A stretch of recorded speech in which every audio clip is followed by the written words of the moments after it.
Bismillahirrahmanirrahim. Assalamualaikum warahmatullahi wabarakatuh. Alhamdulillahirabbil alamin.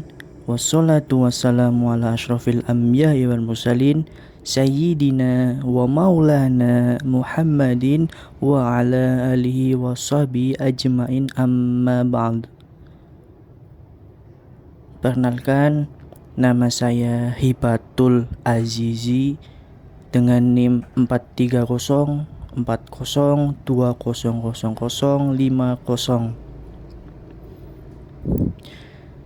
Di sini saya akan sedikit menjelaskan tentang gangguan psikologi pada siswa dalam belajar. Baik, yang pertama, kesulitan belajar merupakan suatu kondisi siswa dalam menerima pelajaran yang akan menimbulkan suatu hambatan dalam suatu proses belajar seseorang, di mana dengan adanya hambatan ini dapat menyebabkan seseorang mengalami kegagalan atau kurang berhasil dalam mencapai tujuannya dalam belajar. Kesulitan belajar ini akan membuat suatu keadaan yang menyebabkan siswa tidak dapat belajar sebagaimana mestinya. Sedangkan dalam ranah kesehatan, kesulitan belajar dapat diartikan sebagai gangguan otak kecil, gangguan kurang paham, gangguan disleksia, dan hiperaktif. Secara garis besar, kesulitan belajar disebabkan karena dua hal, yaitu karena gangguan fisik seperti gangguan pendengaran, gangguan penglihatan, dan gangguan bicara. Sedangkan gangguan psikologi seringkali tidak nampak seperti gangguan fungsi minimal otak atau DMP, disfungsi minimal otak. Untuk yang selanjutnya, kesulitan belajar merupakan salah satu gangguan psikologi karena hubungan yang erat dengan keadaan otak seseorang. Nah, kesulitan merupakan kondisi tertentu yang ditandai dengan adanya dampak yang negatif. Sedangkan belajar sendiri merupakan tingkah laku yang berubah setelah mendapatkan pelatihan dan pengalaman. Tetapi dengan adanya masalah kesulitan belajar ini, proses pembelajaran akan terhambat. Hal inilah yang mengakibatkan kesulitan digolongkan dalam gangguan psikologi pendidikan. Kesulitan belajar memiliki dua faktor yang dapat digolongkan, yaitu faktor internal dan faktor eksternal. Faktor internal siswa seperti keturunan, keterbelakangan mental, kecerdasan siswa tersebut, motivasi yang dimiliki, minat bakat. Faktor ini dapat digolongkan dalam faktor internal yang terkait dengan psikologi seseorang. Nah, sedangkan faktor internal yang dapat dilihat secara tidak fisik atau tidak kasat mata, yaitu jasmani, seperti cacat fisik. Faktor selanjutnya eksternal siswa seperti kondisi lingkungan sekitar sekolah, keluarga, masyarakat, dan kebijakan pemerintah. Dan adapun solusi yang diberikan yaitu dengan didiagnosa melalui beberapa tahapan-tahapan. Yang selanjutnya, seperti halnya dalam memecahkan masalah kesulitan belajar ini, ada beberapa cara menurut Idrus, yaitu 1. Mengenali peserta didik yang mengalami kesulitan belajar.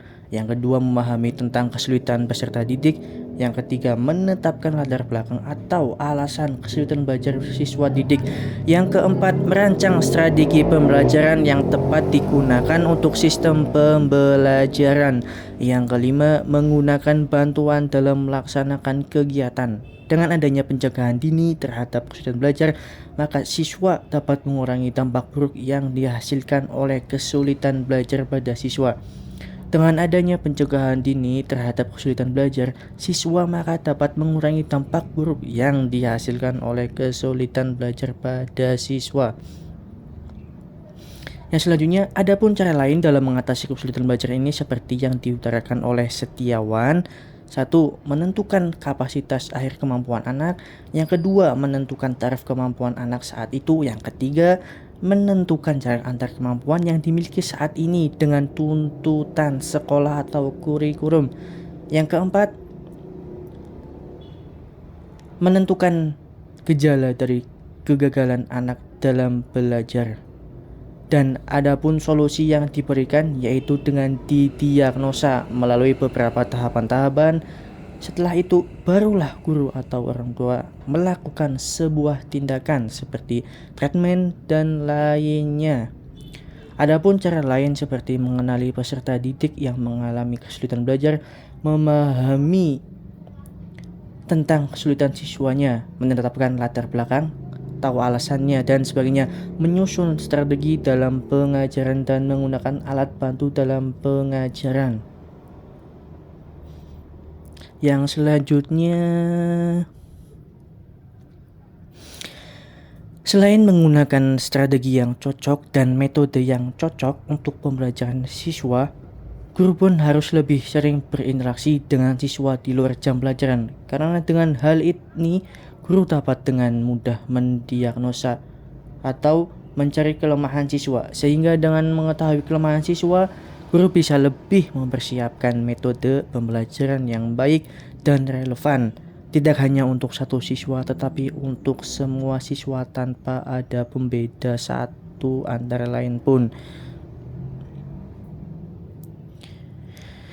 Baik, itulah yang bisa saya jelaskan pada kesempatan kali ini. Apabila ada tutur kata yang kurang berkenan atau kata-kata yang tidak baik maupun disengaja atau tidak disengaja, mohon dimaafkan. Kesempurnaan itu hanyalah milik Allah. Terima kasih untuk semuanya. Wabillahi taufik wal hidayah. Wassalamualaikum warahmatullahi wabarakatuh. Terima kasih semuanya.